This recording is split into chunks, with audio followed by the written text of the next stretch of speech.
Witch's Tale, written and produced by Alonzo Deen Cole.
And now let us join old Nancy, Witch of Salem, and Satan, her wise black cat.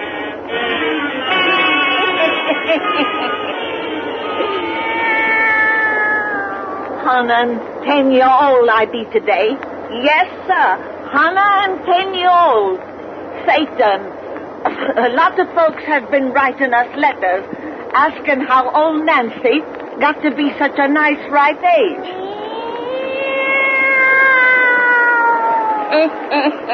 You said it, Satan. The whole answer to that question is that we knows magic charm. I wears a iron ring to keep away rheumatics. There's always an onion hanging over my door to drive off chills and fevers. And round my neck I wears a potent talisman made during the increase of the moon, which protects me from all accidents. A body who takes care of her health with powerful spells like them is bound to reach 118 years, like I just turned today. That's right, Satan. Another reason for me living so long is that I never tells a lie, which proves there's no truth in the saying that the good guy's young. Well, we got another cheerful little bedtime story for you now. If you'll just turn out them lights and make it nice and dark. That's it. Now, draw up to the fire and gaze into the embers. Gaze into them deep, and soon you'll see 4 people at the door of a fine big house. Soon you'll learn about the hairy monster. That's our tale for tonight. The hairy monster.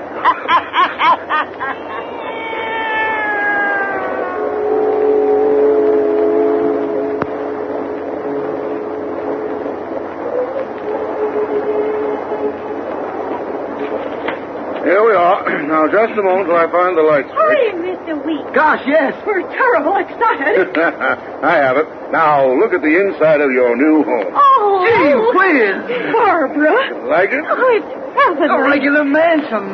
Perfectly scrumptious. And it's all yours, Miss Turner, house, grounds, and furnishings. That is, you'll carry out the conditions of Mrs. Hawker's will and live here continuously for 1 year, beginning tonight. If she'll live here. Huh. Try and get you away, eh, perhaps? Well, I'll say so. After you and Aunt Maggie and I have had to live in 2 rooms and a kitchenette all our lives. Oh, doesn't it just seem as though we're dreaming? My. I can hardly believe it. It's true, all right. Look, Dad. Mr. Weeks has even had a telephone put in for us. I've had the place set in order as though I was moving in myself. Doesn't look like a house that's been closed and tenantless for 5 years. Well, it's just perfect. Everything. Absolutely scrumptious. I'm going to get our baggage from the car, so I'll have nothing to do but explore. I'm going over the place from cellar to attic. Rodney, don't forget to bring in my hat box and umbrella. I won't, Aunt Maggie. Aunt Maggie, just look at these gorgeous window curtains. Real lace. My. But the kitchen is what I want to see. That's my special bailiwick, Mr. Weeks. Where is it? You'll find it at the end of this hall, Miss Carpenter. Excuse me. I've got to have a look at the kitchen before I do another thing. Oh, we're all so terribly excited, Mr. Weeks. And we'll never forget that our good fortune is entirely due to you. Oh, not that. I'm only acting as any attorney would to serve his client's interests. But other attorneys kept this place away from us for 5 whole years. Well, they had no legal grounds for their action, as the courts have finally decided. The terms of Mrs. Hawker's will were specific and clear, in spite of certain rather strange provisions. Her sister, Helen, was named as sole heir. And in the event of her demise, it was provided that the estate should pass to her nearest female kin, which happened to be you. At your sister's untimely death, the executors should have placed you in immediate possession. Now, to continue in possession, I simply have to fulfill the terms originally imposed upon my sister. That's all. You reside in this house for a period of 1 year, during which time you will sleep in the master bedroom upstairs, which was formerly occupied by Mrs. Hawker. You are not to pass so much as a single night away from here, and you must spend at least 3 hours in that bedroom from every midnight to sunrise alone.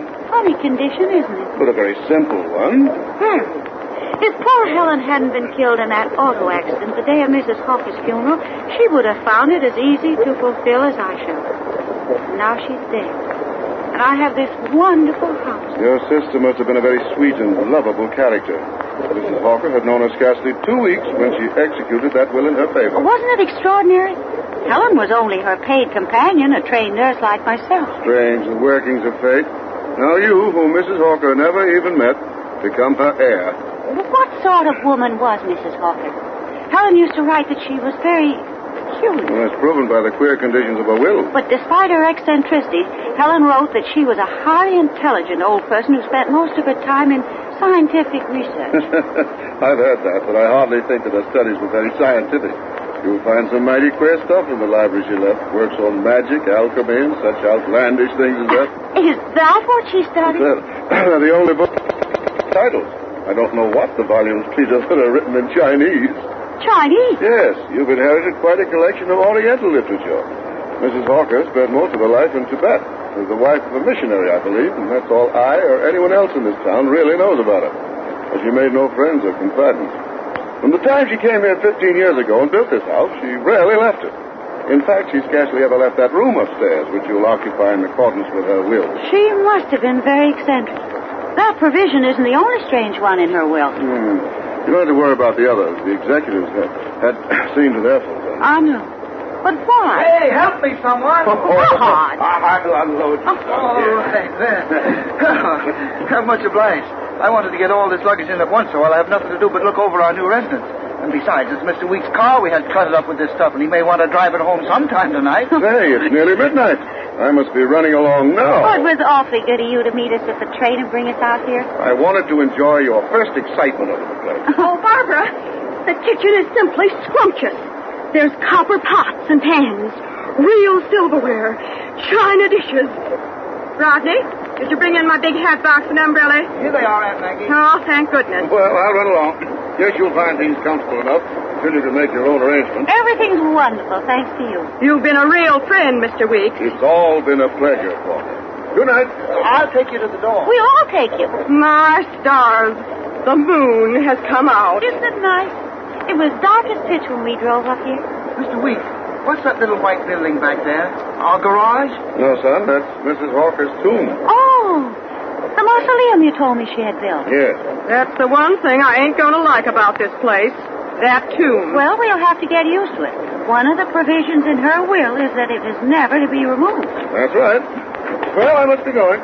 Good night. Good night, Mr. Weeks. Good night, sir. Good night. And thanks 1,000 times. Oh, that's all right.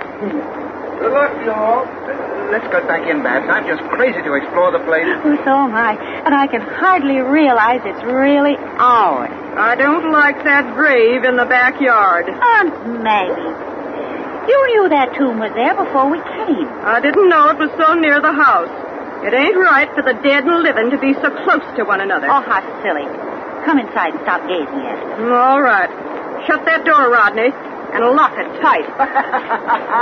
You ain't afraid Mrs. Hawker will get lonesome out there and try to pay us a visit? If she wanted to, locks and bolts wouldn't stop her.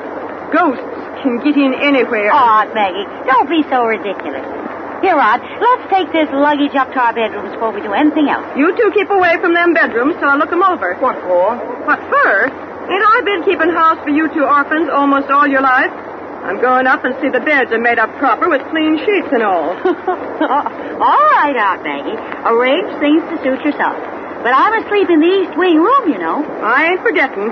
Here, I'll take my big hat box and umbrella. You can bring the rest of that truck up later. Okay, Aunt Maggie. She would insist on going up there to fix things just as if we were a couple of kids. Have you found the bedroom lights, Aunt Maggie? Yes, Barbara. This here east room of yours is I knew it would be. Oh, Rodney, isn't it wonderful to know all this belongs to us, that we're going to live in this house? You've got to live here for a year. As though that could be anything but pleasure. Oh, tonight, I'm just the happiest girl in the world. What was that? Aunt Maggie. Come upstairs. Something is wrong. Aunt Maggie. Aunt Maggie. She doesn't answer. Where the lights have gone out up here. We're in the dark. Aunt Maggie, where are you? Give me your hand. The east room this way. We find her there. Oh, why doesn't she answer us? What made her scream? Oh, the lights have gone on again. There she is, in that room. On the floor. Aunt Maggie. Well, Aunt Maggie, speak to me. She doesn't move. She's fainted. Look at her eyes, Rod. They're staring at the ceiling, just like she was scared of something. What? I don't know. She's not breathing. Her heart isn't beating. Rod! She's dead.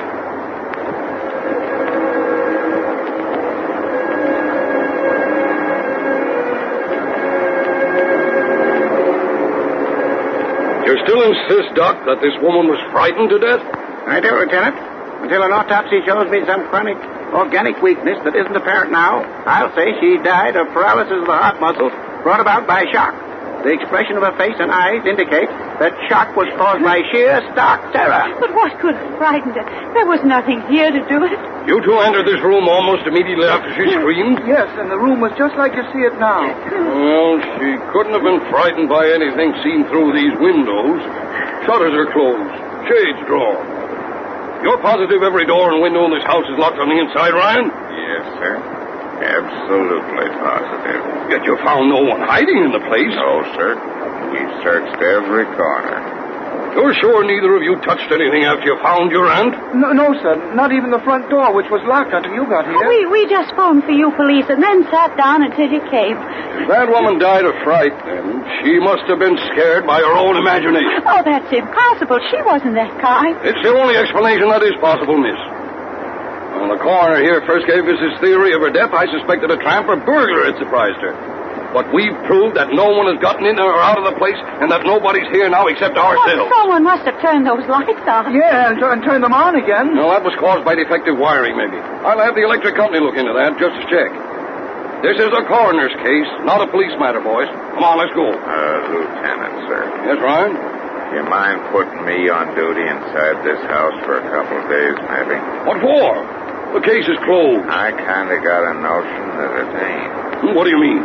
I've just kind of got a notion. Another of your crazy notions, eh? I've got his idea, boys. Detective Ryan is an authority on spooks. There's an explanation for us. A ghost could frighten a woman to death, and they wouldn't be stopped by locked windows or doors. I ain't suspecting a ghost of being in this house tonight, sir. For I've just found something that no ghost would leave behind. What have you found? This, sir. It was snagged on back of that chair. Hair. 2 hairs. 2 white human hairs. Anyone might have shed a few hairs here at any time. These are most unusual hairs, sir. Look. I'm 6 feet tall, and these hairs are longer than I am.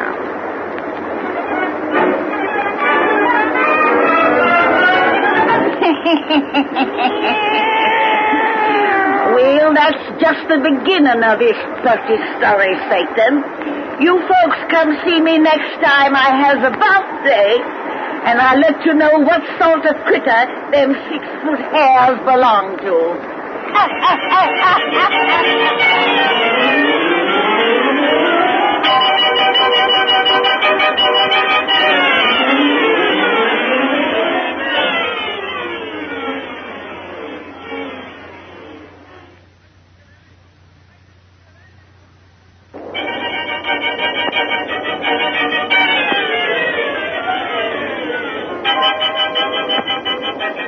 bring you The Witch's Tale, written and produced by Alonzo Deen Cole.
And now let us join old Nancy and Satan, her wise black cat.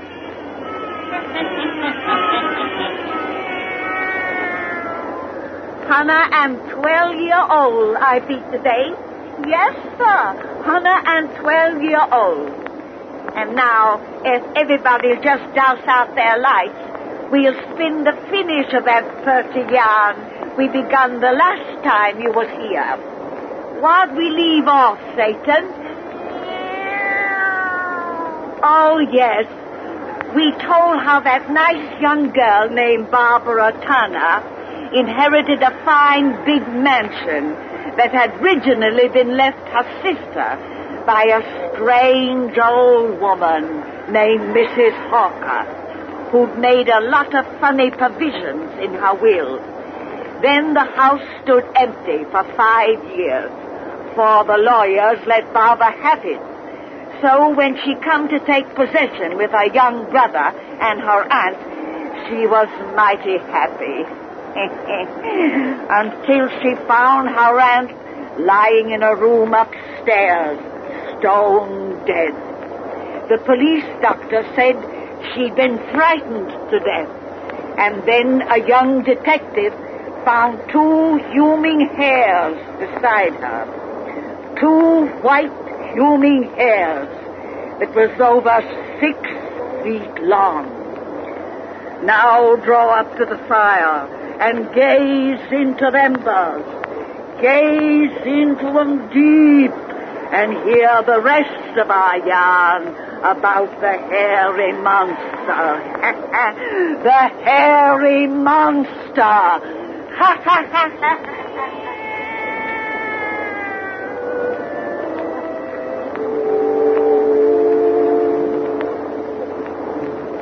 It's almost 1 o'clock, Mr. Ryan. How much longer are we going to sit here in the dark? It's a little before 12. You heard your aunt scream in this room last night. Yes. I kind of had a notion history might repeat itself, but it begins to look like I was wrong. You're all in, aren't you, Miss Turner? Of course she's all in. She hasn't had a wink of sleep. Oh, that doesn't matter, Rod, if there's anything to be gained by watching here. Well, I'd kind of like to sit it out a while longer, if you don't mind. You still think those hairs you found had something to do with Aunt Maggie's death? Well, I kind of got a notion. But what could have hair like that, nearly 6 feet long? I don't know, son. You say the autopsy this afternoon strengthened the coroner's conviction my aunt was frightened to death. Yes, sir. But you are positive no human being could have gotten in here. Mr. Ryan, do you believe in ghosts, as the lieutenant said last night? Well, I keep a sort of open mind, miss. You know, folks are apt to say things ain't so just because those things haven't been a part of their personal experience. I've got a kind of notion strange things happen in this world that can't be explained away by simply saying they couldn't happen. You're Irish, aren't you, Mr. Ryan? Well, Ryan ain't exactly a Polish name. You mean maybe I come by my funny beliefs natural. Belief in the supernatural is common to all races. Only the Irish seem to have a deeper insight into mysteries, and, well, only the Scotch can compete with them when it comes to having notions. Yes, and my mother was Scotch. Is that so? I'm Scotch-Irish, too. Well, you know, I kind of had a notion. Yes, sir. The moment I looked at you, I said to myself, now there's too nice a girl to be anything. Say, if but anything's Scotch. going to happen in this room, when is it going to begin? Just wait a little longer, son. Yes, sir, Miss Turner. You're the type of girl who... Say, you're not engaged or going with anyone steady, are you? You know, according to Mrs. Hawker's will, my sister has to stay in this room at least 3 hours every night alone. Oh, I don't care anything about that, Rod. After what's happened, I hate this house. Funny conditions in that will you, Mrs. Hawkers, you told me about. Awful funny. Come on, son. Let you and me leave your sister alone in here. None of you think anything may happen? It won't. That was just a bum notion. Here, now switch on these lights. Now leave them burning the rest of the night, miss. I think you'll sleep better. I'd rather you and Rod would stay here with me, Mr. Rod. I'm not afraid, but I'm too upset to sleep. No, I'm not. I'm tired, and I'm going to bed. Come on, son. If my sister don't want to be left here alone, She'll like it don't when she have gets to. used to it. Come on. Hey, let go of my arms. What do you Come think? on. Don't do that. Mr. Ryan. Good night. Say, are you crazy? Shut up. I will not. You can't go through for I want to keep my hand over your mouth so you nod your head. You keep your face closed. You keep quiet? All right. What's the idea? I just got a notion something might happen in that room quicker if so many people weren't hanging around. You mean that... I don't know. We ain't going to move 2 feet from your sister's door if we have to stay here all night. Now come back here. What's that cracked light under the door? If it goes out or your sister yells, we throw ourselves into that room double quick. 1 o'clock. What's your reason for all this? There ain't no reason. I just kind of got...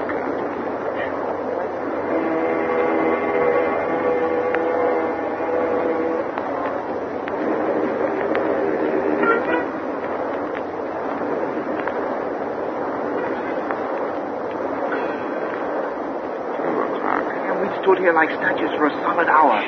My legs are cramped. Problem. Sister's asleep. Hear her breathe. She breathes nicely and is soft like. Say, if you're expecting a ghost to walk, they don't come round till after midnight. Ghosts don't leave human hair behind. Oh, I think this waiting is all in the bunk. Nothing was in that room last night, and nothing could get in there now with us here in front of the only door. The light just went out under the door. Yes. Come on, let's go. Look, by the bed. Good God. Something coming with air. Yes. Long white hair. Help! I can't breathe. Quick, your gun. Hold that flashlight on it. It's a hairy monster. You missed. Shoot again. I hit it, but it doesn't drop. Oh, it's coming toward me. Bullets don't seem to kill it. Something unnatural, dead. Shoot again. My gun's empty. I'll grab it. No, don't touch it. Don't let it touch you. It's going through the wall. There's a false panel, a secret passage there. Give me that flashlight. I'm going up. No, don't go in that darkness alone. He's gone down those stairs, inside the wall. Come on after him. It'll kill him. Babs, come back. It'll kill us all. Mr. Ryan. Mr. Ryan. Babs, I'll go with you. Babs. There's Mr. Ryan's flashlight up ahead. Come on. That thing, that hairy thing has got away. Where does this passage lead to? I don't know. Look out. Here's more stairs going up. Mr. Ryan, are you safe? It didn't hurt you? No. I'm all right. The thing has disappeared. What was it? It wasn't human, covered with that matted hair, and it smelled of mold and earth and death. No. Tried to smother me in my Here, sleep. Miss Turner, pull yourself together. I don't know what it was we saw and followed. But here's where I lost it. Here at the end of this secret passage. This is the end. Where are we? I've got a kind of notion we're in Mrs. Hawker's tomb.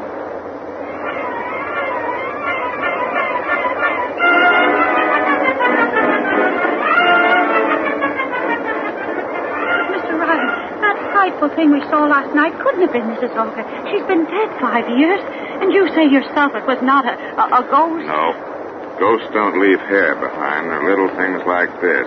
What's that? Human fingernail, 5 inches long. I found it by the panel that leads into that passage.